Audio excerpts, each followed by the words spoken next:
സൂറത്തുൽ മാഇദ 14 മുതൽ 17 കൂടിയാണ് ഈ ക്ലാസ്സിൽ എടുക്കുന്നത്. ഈ സൂറയുടെ ആമുഖത്തിൽ നമ്മൾ പറഞ്ഞ ഒരു സംഭവം ഉണ്ടായിരുന്നു. അതായത് പ്രാക്ടീസ് ചെയ്യപ്പെടുന്ന ഒരു ഇസ്ലാം, ജീവിതത്തിൻ്റെ സർവ്വ മേഖലകളിലും പ്രാക്ടീസ് ചെയ്യപ്പെടുന്ന ഒരു ഇസ്ലാം. അങ്ങനെ പ്രാക്ടീസ് ചെയ്യപ്പെടുന്ന ആത്മീയമെന്നോ ഭൗതികമെന്നോ ഒന്നും വ്യത്യാസമില്ലാതെ ജീവിതത്തിൻ്റെ സമസ്ത മേഖലകളിലും ഇസ്ലാമിനെ പ്രാക്ടീസ് ചെയ്യുന്ന ഒരു സമൂഹം, ആ സമൂഹത്തിനെ മുന്നിൽ നിർത്തിക്കൊണ്ടാണ് ഈ വർത്തമാനം. മുൻ വേദക്കാർ, മുമ്പ് വേദം കൊടുത്തവർക്കും ഇതുതന്നെയാണ് കൊടുത്തിരുന്നതെങ്കിലും അവർ ആ സംഭവത്തെ മാറ്റിമറിച്ചിട്ടുണ്ടായിരുന്നു. അതായത് ദീനിനെയും ദുന്യാവിനെയും മാറ്റി നിർത്തി അത് രണ്ട് സംഭവങ്ങളാക്കി മാറ്റി. അപ്പോൾ സ്വാഭാവികമായി അത് മാറ്റുന്നത് തന്നെ എന്തിനാണെന്ന് ചോദിച്ചിട്ടുണ്ടെങ്കിൽ ഈ ഭൗതികതയ്ക്ക് മുൻതൂക്കം കൊടുക്കാൻ വേണ്ടിയിട്ടാണ്, താല്പര്യങ്ങൾക്ക് മുൻതൂക്കം കൊടുക്കാൻ വേണ്ടിയിട്ടാണ് അങ്ങനെ ചെയ്യുന്നത് തന്നെ. അപ്പോൾ സ്വാഭാവികമായിട്ടും അതിൻ്റെ ഫലത്തിലേക്ക് പോയിപ്പെടും. അപ്പോൾ അങ്ങനെ പോയിപ്പെട്ട ആദ്യ വിഭാഗത്തിനെ കുറിച്ചിട്ടാണ് ആദ്യം പറഞ്ഞത്. അത് യഹൂദരെ കുറിച്ചിട്ടാണ്. അഹ്ലുൽ കിതാബിൽ നിന്നുള്ള ആദ്യത്തെ വിഭാഗം യഹൂദർ.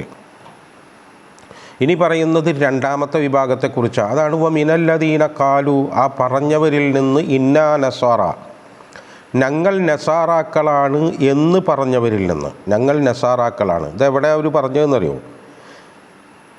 അവരോട് ഈസാ അലൈഹിസ്സലാം ചോദിച്ചു, കാലമൻ അൻസാരി ഇലല്ലാഹ്, അള്ളാഹുവിന് വേണ്ടി എൻ്റെ ഈ ദൗത്യത്തെ ഏറ്റെടുക്കാൻ, എന്നെ സഹായിക്കാൻ ആരുണ്ട്?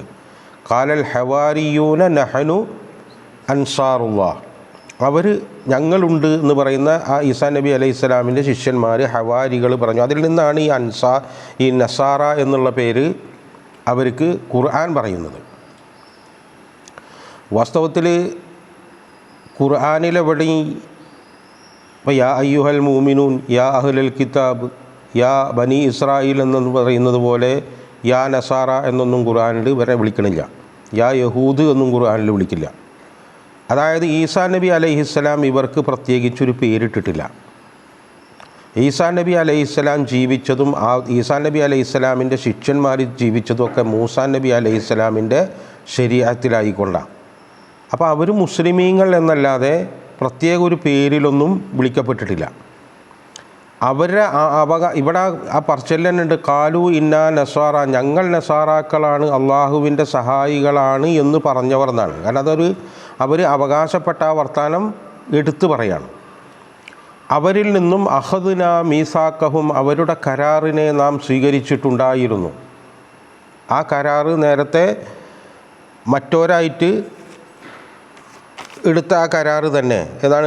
ഇൻ അഖംതുമുസ് സ്വലാത്ത വ ആതൈതുമുസ് സക്കാത്ത വ ആമൻതും ബിറുസുലി വ അസ്സർതുമൂഹും വ അഖ്റൽതുമുല്ലാഹ ഖർളൻ ഹസൻ. നമസ്കാരത്തെ നിലനിർത്തുക, സക്കാത്ത് കൊടുക്കുക, വരുന്ന പ്രവാചകന്മാരിൽ വിശ്വസിക്കുക, അവരുടെ ദൗത്യത്തെ ഏറ്റെടുക്കുക, അള്ളാഹുവിന് വേണ്ടി നല്ല കടം കൊടുക്കുക. അതൊക്കെ ആ കടം കൊടുക്കലൊക്കെ നമ്മൾ കഴിഞ്ഞ ആ ക്ലാസ്സിൽ അത് പറഞ്ഞിരുന്നു.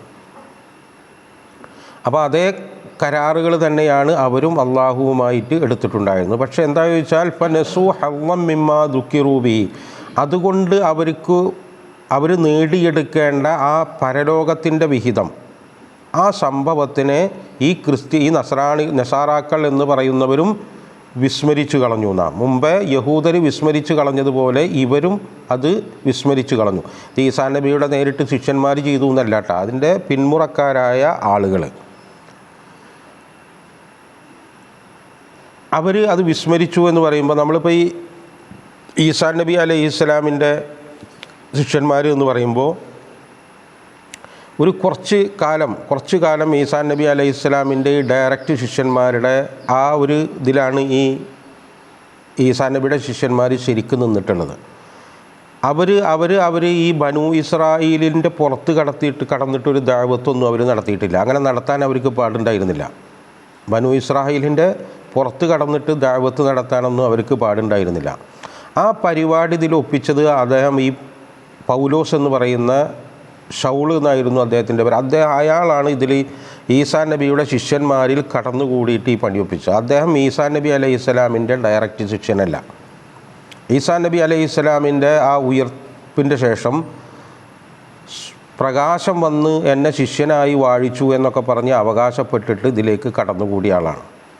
അദ്ദേഹം ഈ അന്ത്യോക്യയിൽ വെച്ചിട്ടാണ് മൂപ്പരാണ് ഈ പുറത്തേക്ക് പോയിട്ട് ഇത് പ്രചരിപ്പിക്കാൻ തുടങ്ങിയത്. അദ്ദേഹമാണ് ഈ കുരിശ് സിദ്ധാന്തമൊക്കെ ഉണ്ടാക്കിയത്. കുരിശിൽ കിടന്നിട്ട് ഈസാ നബി മനുഷ്യൻ്റെ മുഴുവൻ പാപങ്ങളും ഏറ്റെടുത്തുകൊണ്ട് അങ്ങനെ ആയി എന്നൊക്കെ പറഞ്ഞിട്ട് ആ സിദ്ധാന്തം ഉണ്ടാക്കിയ ആൾ ഈ പൗലോസാണ്. ഈ പൗലോസിൻ്റെ ആളുകളെ വിളിച്ചതാണ് ക്രിസ്ത്യാനികൾ എന്നുള്ള പേര്. അത് അന്ത്യോക്യയിൽ വെച്ചിട്ട്, അത് ഏറെക്കുറെ ഈ AD 40 ശേഷം, AD 40 ശേഷമാണ്, ഈസാ നബി അലൈഹി ഇസ്ലാമിൻ്റെ ഉയർച്ചക്കൊക്കെ ശേഷം. അപ്പോൾ അവർ ഈ ഈസാ നബി അലൈഹി ഇസ്ലാമിനെ വേറൊരു സംഭവമാക്കി മാറ്റി, ക്രിസ്തുവാക്കി മാറ്റി. അതായത് രക്ഷകൻ എന്നുള്ള അർത്ഥത്തിലുള്ള ഒരു ക്രിസ്തുവാക്കി മാറ്റിയപ്പോൾ അവരെ കളിയാക്കിയിട്ട് മറ്റുള്ളവർ വിളിച്ചതാണ് ക്രിസ്ത്യാനികളെന്ന്. അല്ലാതെ ഇവർ ഇട്ട പേരല്ല. കുറച്ച് കഴിഞ്ഞപ്പോൾ എന്താ ചോദിച്ചാൽ ആ പേരെന്നെ അവരെന്നെ ഏറ്റെടുത്തു, ആ പേര് അവർ ഏറ്റെടുത്തു. അങ്ങനെ അവർ തന്നെയും ആ ക്രിസ്ത്യാനി എന്നുള്ള പേരിനെ അക്സെപ്റ്റ് ചെയ്തു. ഏതുപോലെയെന്ന് ചോദിച്ചപ്പോൾ ഈസാ നബി അലൈഹിസ്സലാമിനെ കുരിശിൽ തറച്ച് കൊല്ലാൻ വേണ്ടിയിട്ട് ഉണ്ടാക്കിയതാണല്ലോ ഈ കുരിശ് എന്ന് പറയുന്നത്. അതിപ്പോൾ അവരുടെ പുണ്യചിഹ്നമായതെങ്ങനെ? വാസ്തവത്തിൽ അവർ വെറുക്കേണ്ട ഒരു ചിഹ്നമല്ലേ അത്? എന്നതുപോലെ അതായത് അതായത് ഒരു സംഭവം, ഒരു ബ്രാൻഡ്, ഒരു സാധനം അങ്ങോട്ട് ഉണ്ടായിക്കഴിഞ്ഞാൽ പിന്നെ ആ ബ്രാൻഡ് ഇങ്ങോട്ട് ഏറ്റെടുത്താൽ അത്രയും പ്രചാരം കിട്ടുക എന്ന് പറയുന്ന ഒരു സംഭവമുണ്ട്. അത് ഏത് ബ്രാൻഡാണെങ്കിലും, മോശമാണെങ്കിലും നല്ലതാണെങ്കിലും, അതിൻ്റെ പിന്നിലുള്ള ചരിത്രമൊന്നും ആൾക്കാരങ്ങനെ തേടി പോവില്ല. അപ്പോൾ അതങ്ങോട്ട് പ്രചാരത്തിൽ വരുമ്പോൾ അത് നമ്മളങ്ങോട്ട് ഏറ്റെടുത്തിട്ട് അതിൻ്റെ മുകളിൽ കിട്ടാവുന്ന ബെനിഫിറ്റുകൾ എടുക്കുക. അങ്ങനെയാണ് ഇതൊക്കെ ഇവരുടെ ഇതിലേക്ക് ക്രിസ്ത്യാനി എന്ന് പറയുന്ന ഈ സംഭവമൊക്കെ ആയത്. ഇവരെ ശരിക്ക് പല പേരിലും വിളിച്ചിട്ടുണ്ട്. ഈ ബോനികൾ എന്ന് വിളിച്ചിട്ടുണ്ട്. ഈ നസറേത്തുകാരനായിരുന്നത് കൊണ്ട് നസറേത്തുകാർ എന്ന് വിളിച്ചിട്ടുണ്ട്.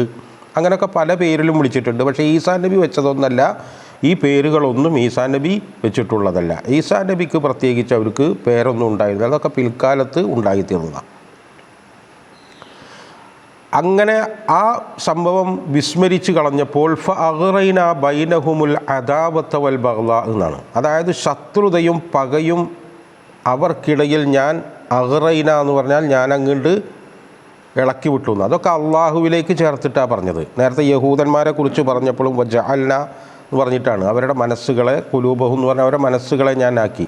ഇതൊക്കെ അള്ളാഹു ആക്കി എന്ന് പറയുമ്പോൾ നമ്മൾ മനസ്സിലാക്കേണ്ടതെന്ന് വെച്ചാൽ അള്ളാഹ് പഠിപ്പിച്ച ഒരു രീതിയിൽ നിന്ന് ആര് പുറത്തു പോയാലും അവർക്ക് സംഭവിക്കുന്നതൊക്കെ അത് പ്രകൃതി നിയമമാണെന്നാണ്. അത് അള്ളാഹുവിൻ്റെ സുന്നത്തുകളിൽപ്പെട്ടതാണ്.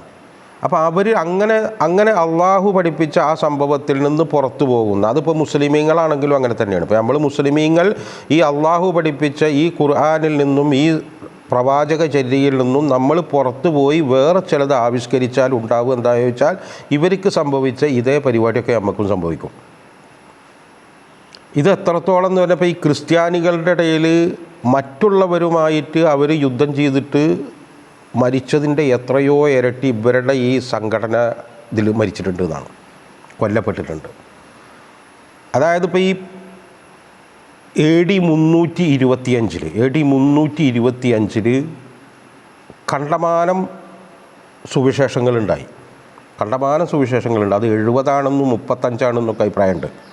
ഇവരുടെ ഇതാണ് ശരിക്കും സുവിശേഷം എന്ന് പറഞ്ഞിട്ട് പലരും എഴുതിയ സുവിശേഷങ്ങൾ.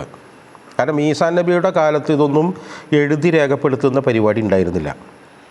അവർ ശിഷ്യന്മാർക്ക് പറഞ്ഞു കൊടുക്കുകയും ഹദീസുകളൊക്കെ ഉള്ളതുപോലെ ശിഷ്യന്മാർ അത് മനഃപ്പാടമാക്കുകയും അവരുടെ ആളുകൾ വേറെ ആളുകൾക്ക് പഠിപ്പിക്കുക, അങ്ങനെയൊക്കെ ആയിരുന്നു. കാരണം പ്രത്യേകിച്ച് എന്ന് പറഞ്ഞാൽ റസൂൽ സല്ലല്ലാഹു അലൈഹി വസല്ലമിൻ്റെ സംഭവത്തിലൊക്കെ എന്ന് വെച്ചാൽ മദീനയിൽ അവർക്കൊരു ഗവൺമെൻറ് ഉണ്ട്. ഇവരൊരു ഗവൺമെൻറ് ഇല്ല. പ്രത്യേകിച്ച് ഗവൺമെൻറ്റിൻ്റെ ഭാഗം എന്ന് പറയുന്നത് ഇവരെ പീഡിപ്പിക്കുന്നവരാണ് യഹൂദർ. അപ്പോൾ ഇവർക്ക് കൃത്യമായിട്ട് ഇത് എഴുതി വെക്കാനോ അങ്ങനെ സംരക്ഷിക്കാനോ ഒന്നുള്ള സംവിധാനങ്ങളില്ല. അപ്പോൾ അതുകൊണ്ട് തന്നെ ഈസാ നബിയുടെ ഉയർച്ചയ്ക്ക് ശേഷം ഈസാ നബി എഴുതി വെക്കുകയോ അങ്ങനെ ആക്കുകയോ ചെയ്യുന്ന ഒരു രേഖയും ഈ ശിഷ്യന്മാർക്ക് ആർക്കും കിട്ടിയിട്ടില്ല. ഈസാ നബിയുടെ ഉയർപ്പിന് വളരെ കാലങ്ങൾക്ക് ശേഷമാണ് ഈ സുവിശേഷത്തിൻ്റെ എഴുത്ത് തന്നെ തുടങ്ങിയത്. അങ്ങനെ പലരും എഴുതി സുവിശേഷം. അത് 70 പരം ഉണ്ടായിരുന്നു എന്നാണ് പറയുന്നത്. അങ്ങനെ ഒരു സഭ കൂടിയിട്ട് നിസിയ സഭ എന്നൊക്കെ അതിന് പറയാം. അതിൽ 48,000 ഈ പാത്രിയാർക്കീസുമാരും ആർച്ച് ബിഷപ്പ്മാരും ഒക്കെ പങ്കെടുത്തിട്ടുണ്ട്.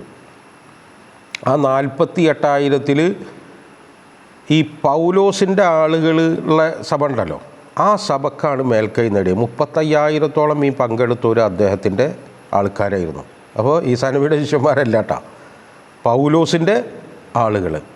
അന്നത്തെ റോമൻ ചക്രവർത്തി കോൺസ്റ്റന്റൈൻ അദ്ദേഹം ഈ ബഹുദൈവ വിശ്വാസത്തിൽ നിന്ന് ഈ ക്രിസ്തുമതം സ്വീകരിച്ച ആളാണ്. അദ്ദേഹത്തിൻ്റെ പ്രശ്നം എന്താണെന്ന് ചോദിച്ചാൽ അദ്ദേഹത്തിൻ്റെ പദവി നിലനിർത്തലാണ്, രാജ്യത്വം നിലനിർത്തലാണ്. അപ്പോൾ 35,000 ആളുകൾ ഇതിൽ, ആ 48,000-ൽ 35,000 ആളുകൾ ഈ അഭിപ്രായക്കാരാച്ച രാഷ്ട്രീയം നോക്കുന്ന ഒരാളെന്താ ചെയ്യുക? അതിനെ പിന്തുണക്കും. അയാളുടെ വിഷയം രാഷ്ട്രീയമാണ്, അയാൾക്ക് ക്രിസ്തുമതത്തിനെ കുറിച്ചൊന്നും അറിഞ്ഞുകൂടാ. അപ്പോൾ അയാൾ ഈ സാധനത്തിനെ പിന്തുണച്ചു. അപ്പോൾ എന്താ ചോദിച്ചാൽ അതിന് ഭരണകൂടത്തിൻ്റെ പിന്തുണ ഈ വിശ്വാസത്തിന്. അവരങ്ങനെ മേൽക്കൈ നേടുക മാത്രമല്ല, ഈ ഭരണകൂടത്തിൻ്റെ പിന്തുണയോടെ ബാക്കിയുള്ളവരെ മുഴുവൻ കൊന്നൊടുക്കി എന്നുള്ളതാണ്. അങ്ങനെ അന്നത്തെ ആ സഭ സ്വീകരിച്ച എന്താണ് 4 സുവിശേഷങ്ങൾ നമ്മൾ പറയുന്നത്. മത്തായി, മാർക്കോസ്, ലൂക്കോസ്, യോഹന്നാൻ എന്ന് പറയുന്ന ഇന്ന് നമ്മൾ കാണുന്ന ഈ ബൈബിൾ എന്ന് പറയുന്നതിലാണ്.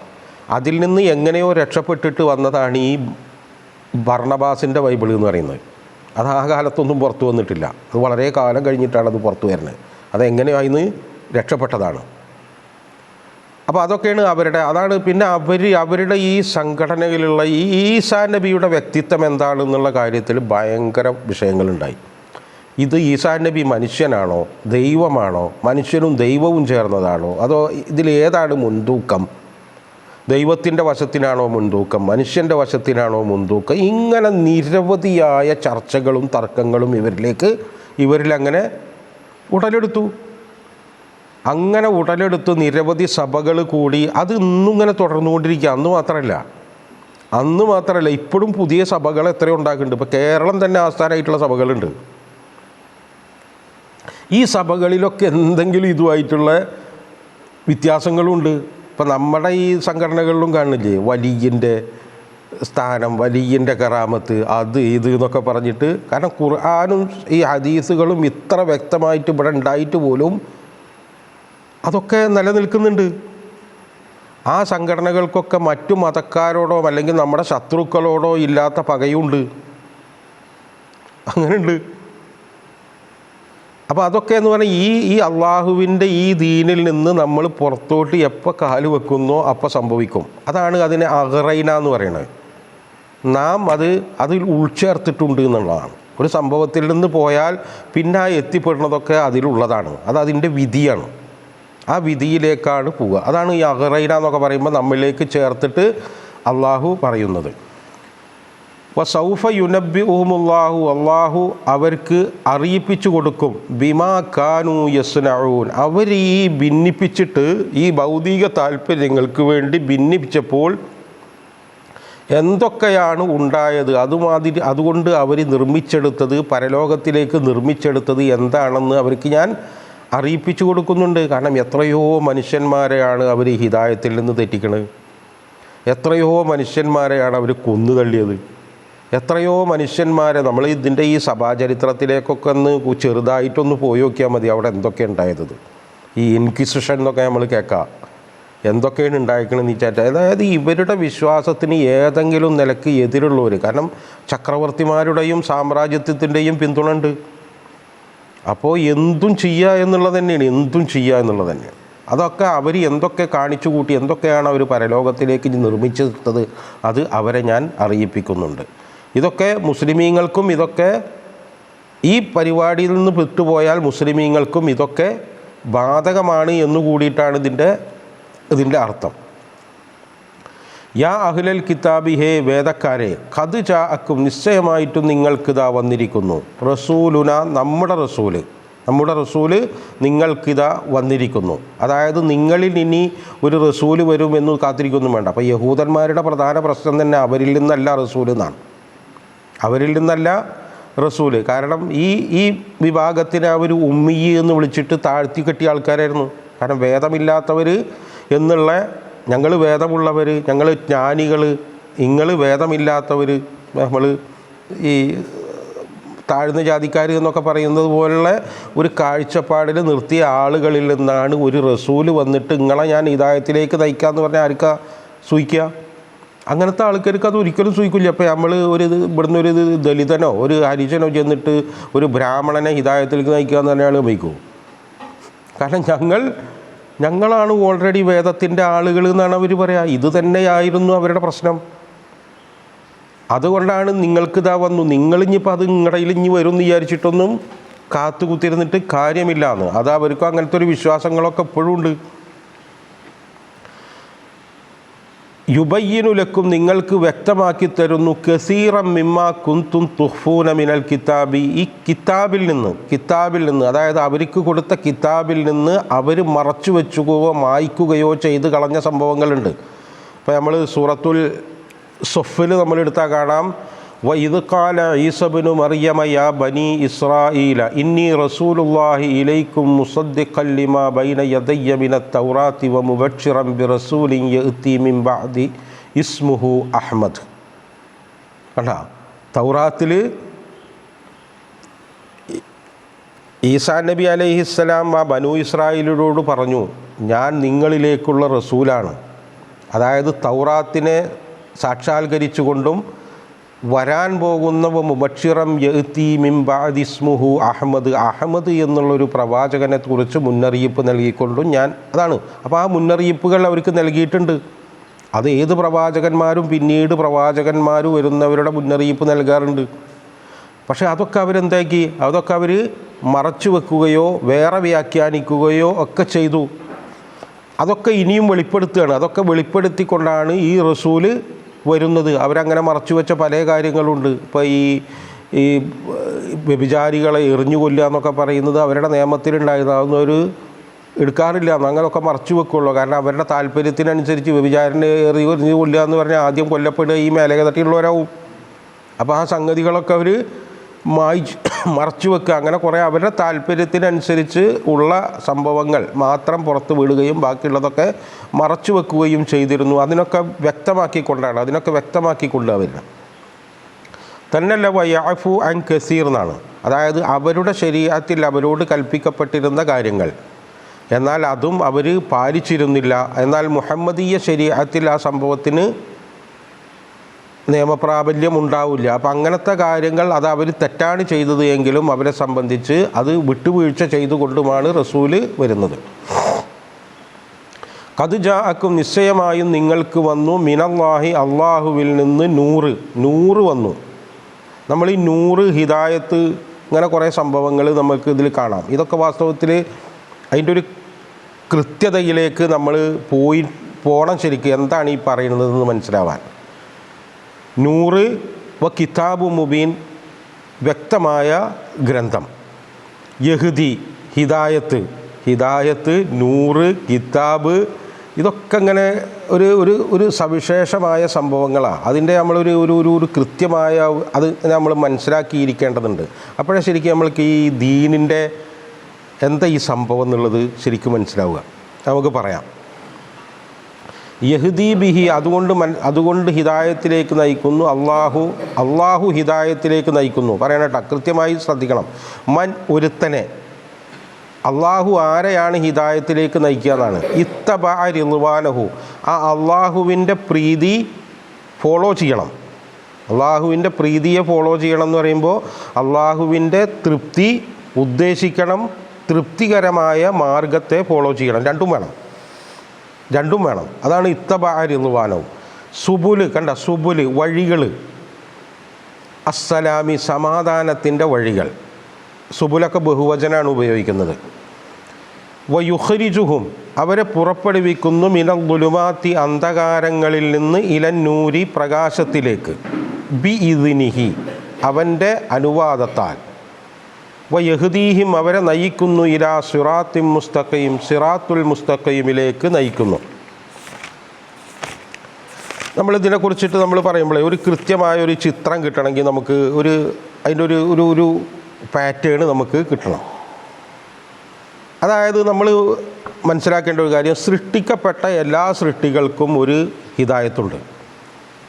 ഏതൊരു സൃഷ്ടിയാണോ അള്ളാഹ് സൃഷ്ടിച്ചത് അതിന് ഹിദായത്തുണ്ട്. അതിനൊരു മാർഗ്ഗദർശനം. അതാണ് കുല്ല ഷൈഇൻ ഖൽഖഹു സുമ്മ ഹദ. മൂസാ നബി അലൈഹി സ്വലാം ആ ഫറോവയോട് പറയുന്ന വർത്തമാനത്തിൽ അതുണ്ട്. എന്തൊരു സാധനമാണോ അള്ളാഹു സൃഷ്ടിച്ചു അതിനൊരു സൃഷ്ടിപ്പുണ്ട്, അതിനൊരു ഹിദായത്തുമുണ്ട്. അതില്ലാതെ ഒരു സാധനവും ഉണ്ടാവില്ല. അതിപ്പോൾ കല്ലാണെങ്കിലും മണ്ണാണെങ്കിലും പാറയാണെങ്കിലും ഒക്കെ ആ ഹിദായത്ത് അതിനുണ്ടാവും. ഓരോ സൃഷ്ടിക്കും ആ സൃഷ്ടിയുടെ ഉദ്ദേശ ലക്ഷ്യങ്ങൾക്കനുസരിച്ചാണ് മാർഗദർശനം ഉണ്ടാവുക. എല്ലാവരുടെയും മാർഗദർശനം ഒന്നല്ല, എല്ലാവരുടെയും ഹിദായത്ത് ഒന്നല്ല. ഒരു സൃഷ്ടിയെ സംബന്ധിച്ച് ആ സൃഷ്ടിയുടെ ഉദ്ദേശ ലക്ഷ്യങ്ങൾ എന്താണോ അതിനനുസരിച്ചാണ് അതിന് ഹിദായത്ത് ഉണ്ടാവുക. ഞാൻ പറയുന്നത് മനസ്സിലാവുന്നില്ലേ? വ്യക്തമല്ലേ? ഓരോ സൃഷ്ടിക്കും, അതിപ്പോൾ നമ്മൾ ഏത് സൃഷ്ടിനെ ഭൂമിയിൽ എടുത്താലും ആ സൃഷ്ടിനെ കൊണ്ട് അള്ളാഹു എന്താണോ ഉദ്ദേശിച്ചത് അതിനനുസരിച്ചാണ് അതിന് മാർഗദർശനവും ഉണ്ടാവുക. അപ്പോൾ നമുക്കുണ്ടാവുന്ന മാർഗദർശനമല്ല അതിനുണ്ടാവുക എന്നർത്ഥം.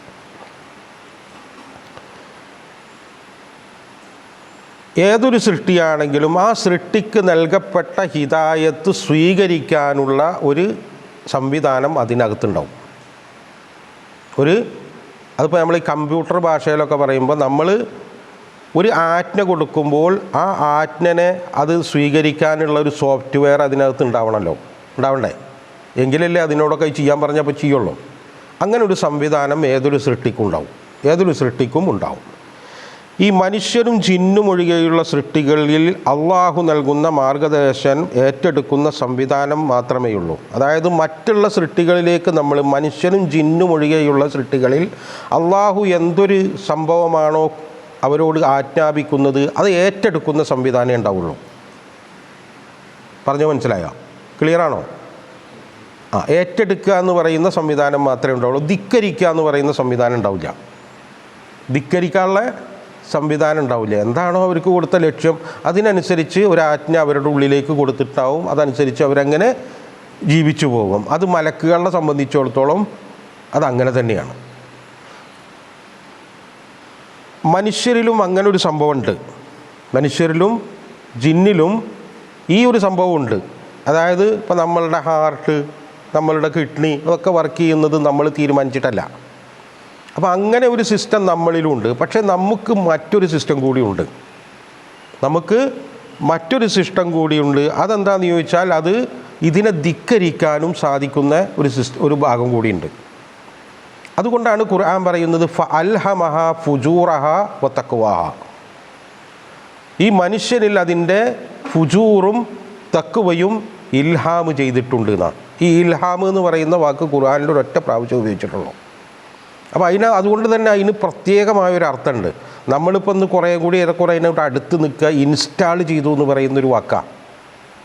അതായത് ഈ നമ്മൾക്ക് ധിക്കരിക്കാനും അംഗീകരിക്കാനുമുള്ള ഒരു സംഭവം ഉണ്ടായത് അങ്ങനെ ഒരു സിസ്റ്റം നമ്മളിൽ ഉണ്ടാക്കിയത് കൊണ്ടാണ്.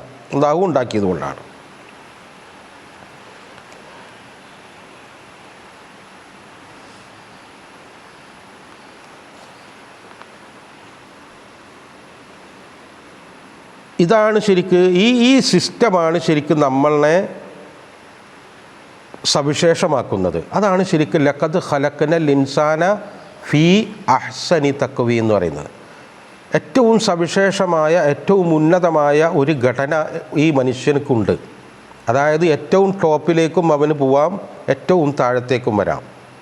ഇബ്രാഹിം നബി അലൈഹിസ്സലാമിനെ പോലെയാവാം, നമ്രൂദിനെ പോലെയാവാം, ഫറോവയെ പോലെയാവാം, മൂസാ നബിയെ പോലെയാവാം, അബൂജഹലിനെ പോലെ താഴ്ത്തേക്കും പോവാം, റസൂലിനെ പോലെ മേലേക്കും പോവാം. ഇത് ഈ മനുഷ്യന് മാത്രമുള്ള അല്ലെങ്കിൽ ജിന്നിന് മാത്രമുള്ള ഒരു സവിശേഷതയാണ്. ഇതാണ് ശരിക്ക് അഹ്സനി തഖ്വീം എന്ന് പറയാം. ലഖദ് ഖലഖനൽ ഇൻസാന ഫീ അഹ്സനി തഖ്വീം. ഈ ഘടന, അതായത് നമ്മളുടെ ഈ ഘടന ഭൂമിയോടുകൂടി അവസാനിക്കില്ല. നമ്മളുടെ ഈ ഘടന പരലോകത്തേക്ക് കൂടി ഉള്ളതാണ്. അതാണ് മനുഷ്യൻ്റെ പ്രത്യേകത. ബാക്കിയുള്ള നമ്മൾ ഈ കാണുന്ന ജിന്നൊഴികെയുള്ള മറ്റുള്ള ഈ ജീവികൾക്കൊന്നും ഇങ്ങനെ ഒരു ഘടനയില്ല. അതുകൊണ്ടാണ് ഈ 4 സാധനത്തിനൊക്കെ കുറിച്ചിട്ട് അള്ളാഹു സത്യം ചെയ്ത് പറയുന്നത് വത്തീനി വസ്സൈത്തൂനി തൂരിസീന മക്ക. അതായത് പേരിലും ഇതിലൊക്കെ ഭയങ്കര പ്രശസ്തമായ സംഭവങ്ങളെ കുറിച്ചിട്ടാണ് ആദ്യം സത്യം ചെയ്യുന്നത്. നല്ല ഭക്ഷണമാണ്, നല്ല പഴമാണ്, ലോക പ്രശസ്തമാണ്, നല്ല സംഭവമാണ്, അതുപോലെ തന്നെ ഏറ്റവും വിശുദ്ധ ഭൂമിയാണ്. പക്ഷെ എന്തുണ്ട്? ഈ രണ്ടാമത്തെ ഈ തഖ്വീമില്ല. ഈ തക്വീമില്ല. നമുക്കുള്ള ഈ തക്വീം അഹ്സനു തക്വീം അതിന് ഒന്നുമില്ല. അത് നമ്മളെ ശരിക്കും ഓർമ്മിപ്പിക്കാൻ വേണ്ടിയിട്ടാണ് ആ ആദ്യത്തെ 4 സത്യങ്ങൾ പറയുന്നത്. ഇത് നമ്മൾ ഇങ്ങനെ മനസ്സിലാക്കിയെടുക്കുമ്പോൾ ഒരു സന്നദ്ധത എന്ന് പറയുന്നൊരു സാധനം, അതായത് ഒരു സംഭവം ഇൽഹാം ചെയ്യാതെ ഒന്നും നടക്കില്ല. ഒരു സൃഷ്ടിയിലും അത് നടക്കില്ല. അത് സ്വീകരിക്കാനുള്ളൊരു സംവിധാനം അതിലുണ്ടായിരിക്കണം. അതായത് ഇപ്പോൾ നമുക്കിപ്പോൾ ഒരു നായയുടെ ഘ്രാണശക്തി നമുക്ക് കിട്ടില്ല. നമുക്ക് എന്താണോ അള്ളാഹു വെച്ച് തന്നത് അതേ നമുക്ക് കിട്ടുള്ളൂ. ബാക്കിയുള്ളവർക്ക് ഓരോ ലക്ഷ്യത്തിനനുസരിച്ച് എന്തൊക്കെയാണോ വെച്ച് കൊടുത്തത് അതാണ് അവർക്കും ഉണ്ടാവുക. അപ്പോൾ അതാണ് ലാ യുക്കല്ലിഫുല്ലാഹു നഫ്സൻ ഇല്ലാ വുസ്അഹ എന്ന് പറയുന്നത്. അള്ളാഹ് നിങ്ങളോട് എന്തെങ്കിലും കാര്യം ചെയ്യാൻ പറയുന്നുണ്ടെങ്കിൽ അത് ചെയ്യാനുള്ള ശേഷി നിങ്ങൾക്ക് വെച്ച് തന്നിട്ടുണ്ട് എന്നാണ്, അല്ലാതെ അള്ളാഹ് പറയില്ല എന്ന്. അതാണ് ഞാൻ പറയുന്നത്. നായ മണപ്പിക്കുന്നത് പോലെ മണപ്പിക്കാൻ നമ്മളോട് ആരും പറയണ്ട. ഇല്ല. അതാണ് ലാ യുക്കല്ലിഫുല്ലാഹു നഫ്സൻ ഇല്ലാ വുസ്അഹ. അള്ളാഹ് നമ്മളോട് കൽപ്പിച്ച കാര്യങ്ങൾ ചെയ്യാൻ നമ്മൾ ശരിക്കും ശേഷിയുള്ളവരാണ്. കാരണം അതിനുള്ള ശേഷി അള്ളാഹു അതിൽ വെച്ചിട്ടുണ്ട്.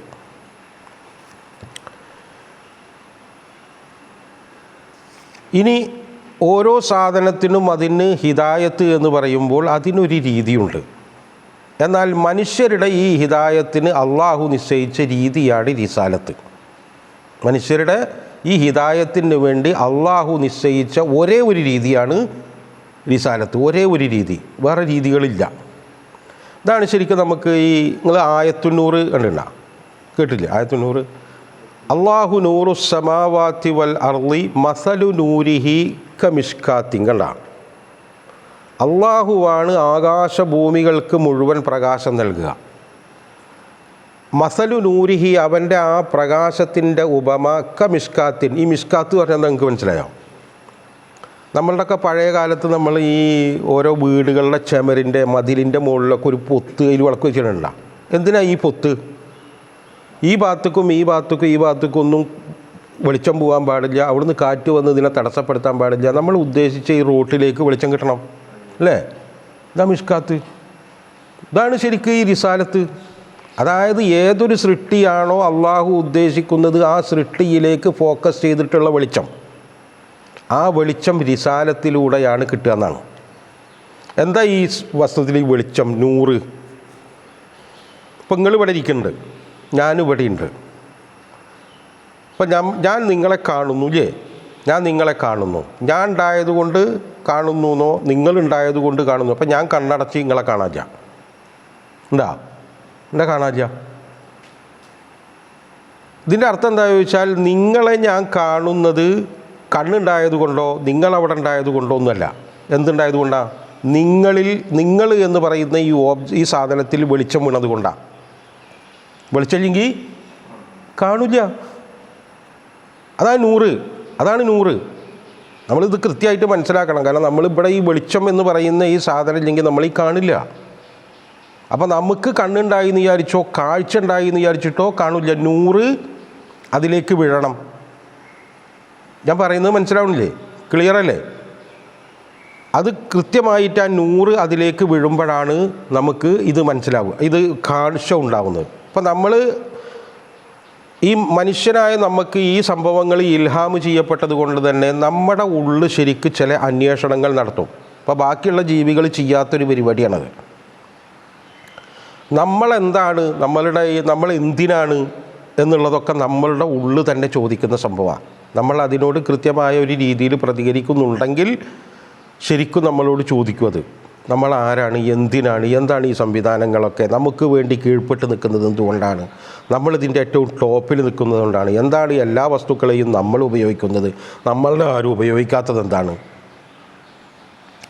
ഈ പല ഘടകങ്ങളിൽ തന്നെ മണ്ണ്, ഭൂമി, ജീവജാലങ്ങൾ, അതൊക്കെ ഒന്നൊന്നിനെ ആശ്രയിച്ച് നിൽക്കുമ്പോൾ ഈ മനുഷ്യനെ ആശ്രയിച്ചിട്ട് അതിൻ്റെ മേലെ ഒന്നുമില്ലാത്തത് എന്തുകൊണ്ടാണ്? ഇങ്ങനെ നിരവധിയായ ചോദ്യങ്ങൾ ചോദിക്കുന്ന ഒരാൾക്കാണ് അയാളുടെ സത്വത്തിനെ കുറിച്ച് മനസ്സിലാവുക. അതിൻ്റെ ഭാഗമാണ് അയാൾ പറയുന്ന അൽഹംദുലില്ലാഹി റബ്ബിൽ ആലമീൻ. അത് അയാളുടെ ഒരു കണ്ടെത്തലാണ്, അയാളുടെ ശരിക്കുള്ളൊരു കണ്ടെത്തലാണ്. അങ്ങനെ ഇതിൻ്റെയൊക്കെ സർവ്വ ക്രെഡിറ്റും അള്ളാഹുവിന് കൊടുത്തിട്ട് അള്ളാഹുവിൻ്റെ റഹ്മാനീയത്തും റഹീമിയത്തുമാണ് അതിൻ്റെ കാരണം. അപ്പോൾ അയാൾ സ്വാഭാവികമായിട്ടും എത്തിപ്പെടുന്ന ഒരു സംഭവം എന്താണെന്ന് വെച്ചാൽ ഈ സംഭവങ്ങൾക്ക് കൃത്യമായൊരു ലക്ഷ്യം ഉണ്ടാവും എന്നുള്ളതാണ്. അതാണ് മാലിക് യൗമിദ്ദീൻ. ഇതിനൊക്കെ കണക്ക് പറയേണ്ടി വരുന്നു. അവിടുന്നാണ് പിന്നെ അയാളുടെ പ്രതിജ്ഞ അയാൾ കൊടുക്കുന്നത്, ഇയ്യാക നഅ്ബുദു വ ഇയ്യാക നസ്തഈൻ. ഇനി അയാൾ ചോദിക്കുന്ന നമ്മളുടെ ഇപ്പോഴത്തെ ഭാഷയിലൊക്കെ പറഞ്ഞ ആ $1 മില്യൺ ചോദ്യമുണ്ടല്ലോ, അതാണ് ഇഹ്ദിനസ് സിറാത്തുൽ മുസ്തഖീം. ഞങ്ങൾക്ക് ഈ സിറാത്തുൽ മുസ്തഖീമിലേക്ക് ഞങ്ങളെ നയിക്കണമെന്ന്. ആ നയിക്കണമെന്നുള്ള ആ ചോദ്യത്തിൻ്റെ അള്ളാഹുവിൻ്റെ ഉത്തരമാണ് ദാലിക്കൽ കിതാബു ലാ റൈബ ഫീ എന്ന് പറയുന്നത്. അതായത് ഈ കിതാബ് എന്ന് പറയുന്നത്.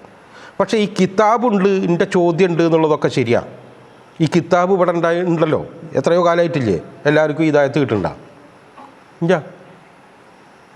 ഫഹദൈനാഹു നജ്ദൈൻ എന്ന് പറഞ്ഞാൽ 2 വ്യക്തമായ വഴി അള്ളാഹു ഇവിടെ വെച്ചിട്ടുണ്ട്. പക്ഷേ ഈ വ്യക്തമായ വഴി കാണണമെങ്കിൽ എന്ത് വേണം? നൂറ് വേണം. അതായത് ഇതിലേക്ക് കാണിച്ചു കൊടുക്കാനുള്ള നൂറ് വേണം. നൂറ് നമ്മുടെ ഈ കണ്ണുകൊണ്ട് കാണാൻ പറ്റിയ സാധനമല്ല. അതിന് പിന്നെന്താ? അവിടെ കണ്ണിൻ്റെ സ്ഥാനത്ത് നിൽക്കുന്ന സാധനമാണ് ഏതെന്ന് അറിയോ നിങ്ങൾ? റിളുവാൻ. അള്ളാഹുവിൻ്റെ പ്രീതി ലക്ഷ്യം വെക്കണം, ആ പ്രീതിയുള്ള മാർഗത്തെ ഫോളോ ചെയ്യണം. ഇത് രണ്ടുമില്ലാത്ത ആളുകൾക്ക് ഇത് കാണാൻ കഴിയില്ല എന്നുള്ളതാണ്. അതായത് നമ്മളുടെ കണ്ണിൻ്റെയും കാഴ്ചയുടെയും സ്ഥാനത്ത് നിൽക്കുന്ന 2 സാധനം ഈ റിളുവാനാണ്. അള്ളാഹുവിൻ്റെ പ്രീതിയായിരിക്കണം നമ്മുടെ ലക്ഷ്യം. ആ പ്രീതി, അള്ളാഹ് പ്രീതിപ്പെട്ട മാർഗം, ആ പ്രീതിപ്പെട്ട മാർഗം ആരാ പറഞ്ഞു തരിക? റസൂലല്ലാത്ത ഒരാളും അത് പറഞ്ഞു തരാൻ അർഹരല്ല, പറഞ്ഞു തരാൻ പറ്റൂല. അതാണ് ബി ഇദ്നിഹി. കണ്ട, അള്ളാഹു അനുവദിച്ച ഒരേ ഒരു മാർഗം റസൂല് പറഞ്ഞു തരുന്ന മാർഗം. റസൂലിൻ്റെ കയ്യൊപ്പില്ലാത്ത ഒന്നും ദീനാവില്ല, ഒന്നും ദീനാവില്ല. അത് ആര് പറഞ്ഞാലും അതാണ് ബി ഇദ്നിഹി. കണ്ട, അവിടെ പ്രത്യേകം എടുത്തു പറയുന്നു. ഈ ഒരു രൂപത്തിൽ നമ്മൾ ഈ അള്ളാഹു തൃപ്തിപ്പെട്ട മാർഗം, അതാണ് സുബുല് എന്ന് പറയുന്നത്. സുബുല് അതായത് മനുഷ്യൻ എന്ന് പറയുന്നത് ശരിക്ക് ഒരു ചെറിയ നിലക്കുള്ള ഒരു പ്രപഞ്ചമാണ്. അതായത് വൈവിധ്യങ്ങളുടെ ഒരു അയ്യരുകളെ ഈ മനുഷ്യരിലില്ലേ. ഇപ്പോൾ ഒരേ തരം തൊഴിൽ നടത്തുന്ന ആൾ, അവരിൽ തന്നെ എത്ര വ്യത്യസ്തതകളാണ് നോക്കി നിങ്ങൾ. ഏതൊരു മനുഷ്യനെടുത്താലും ധാരാളം വ്യത്യസ്തതകൾ നമുക്ക് കാണാം. ഈ വ്യത്യസ്തതകളൊക്കെ സുബുലുകളാണ്. ഇപ്പം ഈ മനുഷ്യന്മാർ ഏർപ്പെടുന്ന പണികളുണ്ടല്ലോ, ഓരോ ഉപജീവനത്തിന് വേണ്ടി ഓരോരുത്തരും ഓരോ പണികളിൽ ഏർപ്പെടുന്നു. അതൊക്കെ അള്ളാഹു തൃപ്തിപ്പെട്ടതാണെങ്കിൽ അതൊരു അള്ളാഹുവിലേക്ക് എത്താനുള്ളൊരു സുബുല, അള്ളാഹുവിൻ്റെ ഈ തൃപ്തി എടുക്കാനുള്ളൊരു സുബുല. അള്ളാഹ് അനുവദിച്ച മാർഗമാണെങ്കിൽ അതൊക്കെ സുബുല. അതിൽ അള്ളാഹുവിൻ്റെ പ്രീതി ഉദ്ദേശിച്ച് പണിയെടുത്താൽ ആ സുബുലിലൂടെയാണ്, ആ വഴിയിലൂടെ അയാൾ അള്ളാഹുവിലേക്ക് നയിക്കപ്പെടും. ഇപ്പോൾ സംഗതി ക്ലിയറാവുണ്ടോ? അതായത് നമ്മൾ എടുക്കുന്ന ഏത് പണികളും, ഒന്നാമത്തത് വിഷയം അത് അള്ളാഹ് തൃപ്തിപ്പെട്ട മാർഗമായിരിക്കണം. രണ്ടാമത്തെ വിഷയം, ആ എടുക്കുന്ന പണിയിൽ അള്ളാഹുവിൻ്റെ പ്രീതി നമ്മൾ കൃത്യമായി ലക്ഷ്യാക്കണം. അത് കച്ചവടക്കാരനാണെങ്കിലും ഡോക്ടറാണെങ്കിലും എൻജിനീയർ ആണെങ്കിലും കൃഷിക്കാരനാണെങ്കിലും എന്താണെങ്കിലും. ഇപ്പോൾ കൃഷി എന്ന് പറയുമ്പോൾ കഞ്ചാവ് കൃഷി പറ്റുമോ? കച്ചവടം എന്ന് പറയുമ്പോൾ മദ്യം പറ്റുമോ? അങ്ങനെ അള്ളാഹുവിന് താല്പര്യം, അള്ളാഹുവിന് ഇഷ്ടപ്പെടാത്ത വഴികളല്ലാത്ത ഏത് വഴിയും, ആ വഴിയിൽ നമ്മൾ ഈ അള്ളാഹുവിൻ്റെ നിർദ്ദേശങ്ങൾ ഇംപ്ലിമെൻ്റ് ചെയ്യുമ്പോൾ അതാണ് ദീന്. നമ്മുടെ ദീനിൻ്റെ ബഹുഭൂരിപക്ഷം കെടുക്കുന്നത് നമ്മളുടെ ഈ നിസ്കാരത്തിലോ നോമ്പിലോ ഒന്നല്ല, നമ്മുടെ മറ്റ് ജീവിത വഴികളിലാണ്. ആ വഴികളിലാണ് ഇവർ ഈ ദീനിനെ മാറ്റി നിർത്തിയത്. ആ വഴികളിൽ ഇവർ ഈ ദീനിനെ മാറ്റി നിർത്തി. അതായത് പ്രവാചകന്മാർ അവർ കൊണ്ടുവന്നതിനെ ഒക്കെ വികലമാക്കി എന്നർത്ഥം. ഇപ്പം ഈ നസറാണികൾ എന്ന് പറയുന്ന, ഈ നസാറാക്കൾ എന്ന് പറയുന്നവർ, അതിൻ്റെ പിന്മുറക്കാർ എന്ന് പറയുന്നത് അള്ളാഹുവിൻ്റെ ഏകത്വത്തിൻ്റെ ആ കടക്കൽ തന്നെയാണ് കൊണ്ടുപോയി കത്തിവെച്ചത്. അതൊക്കെ കുറേ കഴിയുമ്പോൾ എല്ലാത്തിലേക്കും ചിലപ്പോൾ വരും. കാരണം പ്രത്യേകിച്ച് ഈസാ നബിയുടേതായ പ്രത്യേകിച്ച് ടെക്സ്റ്റൊന്നുമില്ലാത്ത ഒരു സംഭവത്തിൽ അത് സംഭവിക്കുക എന്ന് പറയുന്നത് എളുപ്പമാണ്. നമുക്കിപ്പോൾ ഇത്ര ഈ ഖുർആൻ എന്ന് പറയുന്നത് ഈ മുബീനായിട്ട് ഈ കാലാകാലം നിൽക്കുമ്പോൾ പോലും നമ്മളിലുണ്ടാകുന്ന കാര്യങ്ങൾ നോക്കിയാൽ മതി, എങ്ങനെയൊക്കെ അത് മാറ്റിമറിക്കാൻ നോക്കുന്നുണ്ടെന്ന്. കാരണം ഇതിനൊരു കോട്ടം തട്ടാതെ ഏറ്റവും ചുരുങ്ങിയത് ഒരു 14 നൂറ്റാണ്ടായിട്ട് ഉണ്ടല്ലോ. എന്നിട്ട് പോലും ഇത്ര കൃത്യമായിട്ട് പോലും നമ്മളുടെ ഹദീസുകളൊക്കെ ക്രോഡീകരിക്കുന്നവർ അതിന് വെച്ച നിബന്ധനകളും കാര്യം ഇതിലൊക്കെ കൊണ്ടാണ് നമുക്ക് ഈ ഹദീസുകൾ ക്ലിയറായി കിട്ടുന്നത്. എന്നിട്ട് പോലും എത്ര വ്യാജ ഹദീസുകളുണ്ട്. അവർ ആ നിബന്ധനകളൊക്കെ വെച്ചത് കൊണ്ടല്ലേ നമുക്കത് കൃത്യമാക്കി എടുക്കാൻ പറ്റുന്നത്, അല്ലെങ്കിൽ അത് പറ്റില്ല. അപ്പം അങ്ങനെയുള്ള ഒരു സംവിധാനവും ഇല്ലാത്ത ഇവർക്ക് ഇതൊക്കെ സംഭവിച്ചില്ലെങ്കിലേ അതിശയുള്ളൂ. കാരണം ഇതിൽ എന്ന് പറഞ്ഞാൽ ഈ താല്പര്യങ്ങൾ ഇങ്ങനെ കടന്നുകൂടുകയാണ്. ഈ താല്പര്യങ്ങൾ, ഭൗതിക താല്പര്യങ്ങൾ ഇതിലിങ്ങനെ കടന്നുകൂടും. അത് മറ്റേത് പതുക്കെ വിസ്മരിച്ചു പോകും. കാരണം ഇതിന് പ്രത്യക്ഷമായിട്ട് ചില ഫലങ്ങളുണ്ട്, അതിൻ്റെ പിന്നാലെ ഇങ്ങനെ പോകും. പിന്നെ സ്വാഭാവികമായിട്ടും പിശാചും ഇബ്ലീസും ഒക്കെ അതിൻ്റെ പിന്നാലെ ഉണ്ടാവും. പക്ഷെ എന്തുണ്ടാവില്ല? സലാമുണ്ടാവില്ല. ഈ വഴികളിലൊന്നും സലാമുണ്ടാവില്ല. ബാക്കിയുള്ള വഴികൾ അള്ളാഹുവിൻ്റെ നിയമങ്ങളെ ഫോളോ ചെയ്യുന്ന, റസൂലിനെ ഫോളോ ചെയ്യുന്ന വഴികളിൽ എന്തൊക്കെ പ്രശ്നങ്ങളുണ്ടെങ്കിലും പ്രശ്നങ്ങളുണ്ടാവില്ല എന്നൊന്നുമില്ല. പക്ഷെ പ്രശ്നങ്ങൾ എന്തൊക്കെ ഉണ്ടായാലും അതിലെന്തുണ്ടാവും? സലാമുണ്ടാവും. ഇത് ഈ സലാമൊക്കെ നമ്മൾ കൃത്യമായിട്ട് നമ്മളിങ്ങനെ മനസ്സിലാക്കിയിരിക്കണം. ഈ സലാമില്ലെങ്കിൽ പിന്നെ ഏത് പണിയും നമുക്ക് നഷ്ടമാണ് ഉണ്ടാകുക. അപ്പം ഞാൻ 1,00,000 റുപ്യക്ക് ഒരു മൊബൈൽ വാങ്ങിച്ചു നിൽക്കുക, 1,00,000 റുപ്യ എൻ്റെ ഒക്കെ കട്ടുകൊണ്ടുപോയി നിൽക്കുക, രണ്ടും പോയത് തന്നെയല്ലേ. പക്ഷേ ഒന്നിൽ എനിക്കെന്തുണ്ടാവും? സമാധാനം ഉണ്ടാവും. കാരണം ഞാനത് അറിഞ്ഞു മേടിച്ചതാണ്, മറ്റത് പോയതാണ്. അതാണ് സംഭവം. ഇതന്നെയാണ് ഇവിടെ ഉണ്ടാകുക.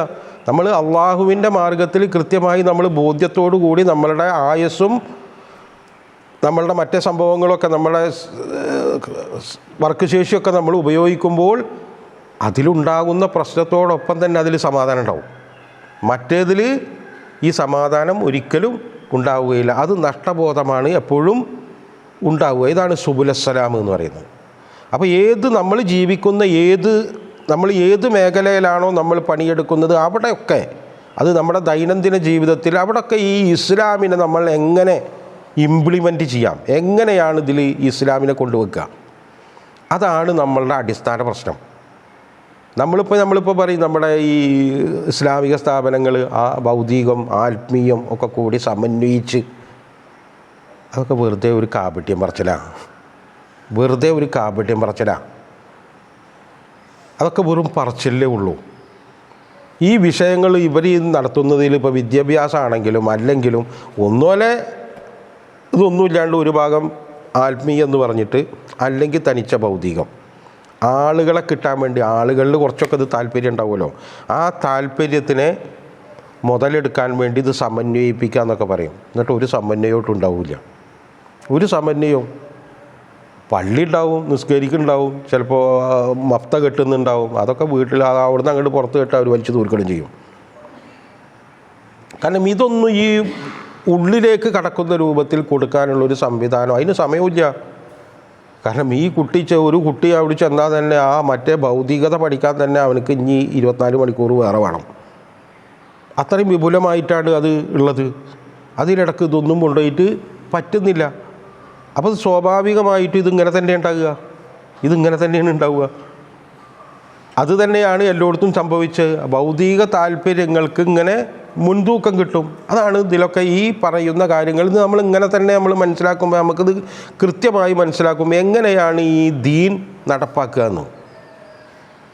അത് ഈ നൂറും ഈ റിദ്വാനും ഇതൊക്കെ കൂടി അതിലേക്ക് കൃത്യമായി വരുമ്പോഴാണ് നമുക്ക് കൃത്യമായി അതിൻ്റെ ഒരു ചിത്രം കിട്ടുക. അതിനു വേണ്ടി തന്നെയാണ് അന്നത് പറയുന്നത്. കാരണം പുതിയ ഒരു സമൂഹത്തിനെ മുന്നോട്ട് വെക്കുമ്പോൾ ആ സമൂഹം എങ്ങനെയാണ് രൂപപ്പെടേണ്ടത് എന്നുള്ളതാണ്.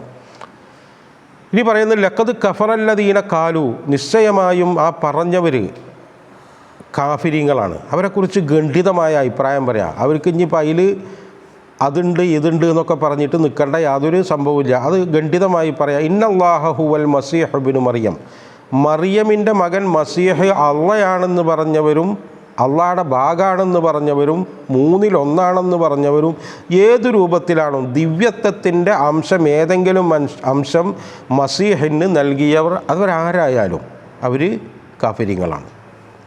അത് ഈസാ നബി അലൈഹിസ്സലാം എന്ന് പറയുന്നത് അള്ളാഹു എന്താണോ ഈസാ നബിനെ കുറിച്ച് പറയുന്നത് മാത്രമാണ്. മറിയമിൻ്റെ മകൻ ഈസ. അപ്പോൾ അതാണ് പറയുന്നത്. അതുകൊണ്ടാണ് ഇനി പറയുന്നത് കുൽ ഫമൻ യംലിക്കു മിനല്ലാഹി ഷൈഅ, അള്ളാഹുവിൽ നിന്ന് ആരെങ്കിലും എന്തെങ്കിലും ഉടമപ്പെടുത്തുന്നുണ്ടോ?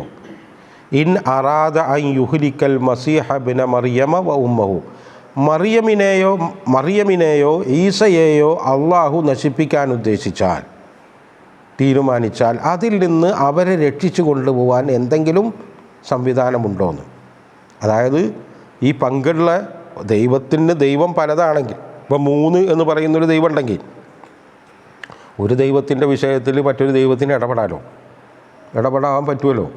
അവരൊരു ഒന്നുകിൽ അവരൊരു ഐക്യം ഉണ്ടാവുമല്ലോ, നമ്മൾ തമ്മിൽ അഭിപ്രായ വ്യത്യാസം ഉണ്ടാവില്ല എന്ന്. അതല്ലെങ്കിൽ ഇന്ന ഏരിയകൾ അനക്കുന്നുണ്ടാവുമല്ലോ, എന്തെങ്കിലും ഒന്നും ഈ ബഹുത്വം നിലനിൽക്കില്ല. അതുകൊണ്ട് തന്നെ ഈ ഏതൊരു ബഹുത്വമാണെങ്കിലും അത് അള്ളാഹുവിൻ്റെ നിഷേധമായി മാറുന്നത്. കാരണം 2 ദൈവം ഉണ്ടെങ്കിൽ 2 ദൈവത്തിനും അധികാരം പങ്കുവെക്കേണ്ടി വരില്ലേ? അതല്ലെങ്കിൽ ഒന്നിൽ തന്നെ 2 ആൾ പങ്കാളിയാണെന്ന് പറഞ്ഞാൽ അത് അവരുടെ ആ പ്രമാദിത്വം പോയില്ലേ? അപ്പോൾ ഈ ഷിർക്ക് ഇതിൽ കടന്നു വരുമ്പോൾ എന്താ ചോദിച്ചാൽ അത് കൃത്യമായും അള്ളാഹുവിൻ്റെ നിഷേധമാവും. കുഫർ എന്ന് പറയുമ്പോൾ നമ്മൾ അതൊരു നിഷേധമാണ്. പക്ഷേ അത് പ്രാക്ടീസ് ചെയ്യണമെങ്കിൽ ഈ ഷിർക്ക് വന്നേ പറ്റുള്ളൂ. ഒന്ന് തത്വത്തിലാണെങ്കിൽ ഒന്ന് പ്രയോഗത്തിലാണ്. പ്രയോഗത്തിൽ ഷിർക്കില്ലാതെ കുഫർ പറ്റില്ല. ഏത് കുഫറും അത് പ്രയോഗത്തിൽ വരുമ്പോൾ അത് ഷിർക്കിലൂടെയാണ് സംഭവിക്കുക. അപ്പോൾ അത് തന്നെയാണ് ഇവിടെ. അങ്ങനെ അള്ളാഹ് നശിപ്പിക്കാൻ വിചാരിച്ചാൽ ആർക്കെങ്കിലും അത് തടയാൻ പറ്റുമോ? അത് തടയാൻ പറ്റുന്ന എന്തെങ്കിലും സംവിധാനമുണ്ടോ എന്നാണ് ചോദിക്കണം. അതുമാത്രമല്ല വമൻ ഫിൽ അർളി ജമീഅ, ഭൂമിയിലുള്ള മൊത്തം നശിപ്പിക്കാൻ ഉദ്ദേശിച്ചാലും അതിനെ തടയുന്ന എന്തെങ്കിലും ഉണ്ടോ? അതായത് നമുക്ക് ബുദ്ധി കൊണ്ട് തന്നെ ആലോചിച്ച് അങ്ങനെ എന്തെങ്കിലും സംവിധാനം നമ്മൾ കാണാനുണ്ടോയെന്നാണ്. കാരണം വലില്ലാഹി മുൽക്കുസ്സമാവാത്തി വല്ലർളി, ആകാശഭൂമികളുടെ ആധിപത്യം അത് അള്ളാഹുവിന് മാത്രമാണ്. വമാ ബൈനഹുമ, അതിൻ്റെ അകത്തുള്ളതിൻ്റെയും അതിൻ്റെ ഇടക്കുള്ളതിൻ്റെയും. യഖ്ലുഖു മാ യശാ, അള്ളാഹു സൃഷ്ടിക്കാണ് അവൻ തീരുമാനിച്ചത്. അത് ചിലപ്പോൾ ആദമിനെ സൃഷ്ടിച്ചതുപോലെ വാപ്പിയും മീജാണ്ടാവും, ഈസാ നബീനെ സൃഷ്ടിച്ചതുപോലെ വാപ്പല്ലാണ്ടാവും, ഇനിയിപ്പോൾ ഈ സംഭവങ്ങൾ ഒന്നുമില്ലാതെയും സൃഷ്ടിക്കും. അള്ളാഹു എന്താണോ തീരുമാനിച്ചത് അത് സൃഷ്ടിക്കും. ഈ സൃഷ്ടിയുടെ അത്ഭുതം കണ്ടിട്ട് ആരെങ്കിലും ഇത് അള്ളാഹു ആണെന്ന് പറയാൻ പറ്റില്ല. സൃഷ്ടിയുടെ അത്ഭുതം കണ്ടിട്ട് അള്ളാഹുവിൻ്റെ കഴിവിൻ്റെ മാഹാത്മ്യത്തിലേക്കാണ് എത്തേണ്ടത്, അല്ലാതെ ആ സൃഷ്ടിയെ ആരാധിക്കുന്നതിലേക്കല്ലാതെ. വല്ലാഹു അലാ കുല്ലി ഷൈഇൻ ഖദീർ, എല്ലാവരും മനസ്സിലാക്കേണ്ട ഒരു സംഭവം എന്താണെന്ന് വെച്ചാൽ അള്ളാഹു എന്തിനും കഴിയുന്നവനാണെന്ന്. അള്ളാഹു എന്തിനും കഴിയും. അള്ളാഹുവിന് ഇന്നതേ കഴിയുള്ളൂ, അള്ളാഹുവിനത് കഴിയുമോ, അള്ളാഹുവിനത് പറ്റുമോ, ഇതൊക്കെ എന്ന് പറഞ്ഞാൽ ഈ അള്ളാഹുവിനെ കുറച്ച് കാണുന്നതിൻ്റെ ഭാഗമാണ്. അള്ളാഹുവിനെ കാണുമ്പോൾ അത് അള്ളാഹുവിന് ഒത്ത രൂപത്തിലാകണം. അതുകൊണ്ടാണ് വലില്ലാഹിൽ അസ്മാഉൽ ഹുസ്ന എന്ന് പറയുന്നത്. അള്ളാഹുവിനെ കളിച്ചിട്ട് നമ്മൾ മനസ്സിലാക്കുമ്പോഴും നമ്മൾ ധരിക്കുമ്പോഴും നമ്മൾ കാര്യങ്ങളെ വിലയിരുത്തുമ്പോഴൊക്കെ അള്ളാഹുവിന് എന്തും കഴിയും എന്നുള്ള നിലവിലാണ് നമ്മൾ വിലയിരുത്തേണ്ടത്. ഈസാ നബി അങ്ങനെ ജനിച്ചപ്പോൾ ആ കഴിവുകളൊക്കെ ഈസാ നബിയിൽ കൊണ്ടുപോയി ചാർത്തിയിട്ടല്ല. കാരണം ഈസാ നബിയുടെ ചരിത്രം എടുത്തിട്ട് വായിക്കുന്ന ഏതൊരാൾക്കും മനസ്സിലാവും ഇതൊന്നും ഈസാ നബിയുടെ കഴിവൊന്നും ഇതിലില്ല. കാരണം ഈ സംഭവത്തിനോട് ഇപ്പോൾ ഈ ഈസാ നബിയുടെ ആ അന്ത്യസംഭവത്തിനോടൊക്കെ അടുത്ത ഭാഗങ്ങൾ നമ്മൾ വായിക്കുമ്പോൾ തന്നെ ഈസാ നബി അള്ളാഹുവിനോട് ഇങ്ങനെ മുട്ടുകുത്തി കിടന്ന് പ്രാർത്ഥിക്കുന്നതും ദുആ ചെയ്യുന്നതും ഒക്കെ നമുക്ക് ഇഷ്ടം പോലെ കാണാം. അതൊന്നും കണ്ടില്ല എന്ന് വെക്കുന്ന ഒരാൾക്ക് ഈ അള്ളാഹു ഈസാ നബി അള്ളയാണ്, അള്ളാഹുടെ ഭാഗമാണ്, അള്ളാഹുടെ മോനാണ് എന്നൊക്കെ പറയാൻ കഴിയുള്ളൂ. അതിനൊക്കെ അങ്ങ് വിസ്മരിക്കണം. എന്നിട്ട് ഈ കെട്ടുകഥ എന്ന് പറയുന്ന ഈ സാധനത്തിൽ അയാളെ കൊണ്ടുപോയിടണം. എങ്കിൽ മാത്രമേ, അല്ലാതെ ബുദ്ധിയും യുക്തിയും ഒന്നൊക്കെ തുറന്നു വെച്ചിട്ട് ഇതിനെ കാര്യങ്ങളെ വിലയിരുത്തുന്ന ആർക്കും ഈ ഈസാ നബിയുടെ വിഷയത്തിൽ അള്ളാഹു ഈ പറഞ്ഞതിനപ്പുറം എന്തെങ്കിലുമാണ് ഈസാ നബി അലൈഹിസ്സലാം എന്ന് വിശ്വസിക്കാൻ ഒരു ന്യായം ഉണ്ടാവില്ല. അതൊക്കെയാണ് നമ്മൾ ഇതിൻ്റെ ഈ പാഠങ്ങളിൽ നിന്ന് ഇതാക്കേണ്ടത്. കാരണം കൃത്യമായ ഒരു ഇസ്ലാം അതെങ്ങനെയാണ് സമൂഹത്തിൽ ഉണ്ടാക്കിയെടുക്കുക, അതിന് മുൻകഴിഞ്ഞ ഇവർക്ക് എന്താണ് സംഭവിച്ചത്, അവരുടെ പാത പിന്തുടർന്നാൽ ഇനി നമുക്ക് സംഭവിക്കാൻ പോകുന്നത് എന്താണ്, അവർക്ക് എന്താണോ സംഭവിച്ചത് അതന്നെ നമുക്ക് സംഭവിക്കാം. ഒരു വ്യത്യാസം ഉണ്ടാവില്ല. നമ്മൾ മുസ്ലിമീങ്ങളാണ്, പേര് അങ്ങനെയാണ് ഇങ്ങനെയാണെന്നൊന്നും വിചാരിച്ചിട്ട് അള്ളാഹുടെ അടുത്ത് യാതൊരു ഇളവും ഉണ്ടാവുകയില്ല. അള്ളാഹു എന്ന് പറഞ്ഞാൽ എല്ലാവരുടെയും അള്ളാഹുവാണ്. അള്ളാഹു ദുൽമ് ചെയ്യില്ല എന്നാണ്. അള്ളാഹു ദുൽമ് ചെയ്യില്ല. അതൊക്കെ ഇനി അതിൻ്റെ ഭാഗമായിട്ടുള്ള വർത്തമാനങ്ങൾ ഇനി വരുന്നുണ്ട്. അത് നമുക്കിവിടെ നിർത്താം. വാഖിറു ദഅ്വാനാ അനിൽ ഹംദുലില്ലാഹി റബ്ബിൽ ആലമീൻ. അസ്സലാമു അലൈക്കും വറഹ്മത്തുള്ളാഹി വബറകാതുഹു.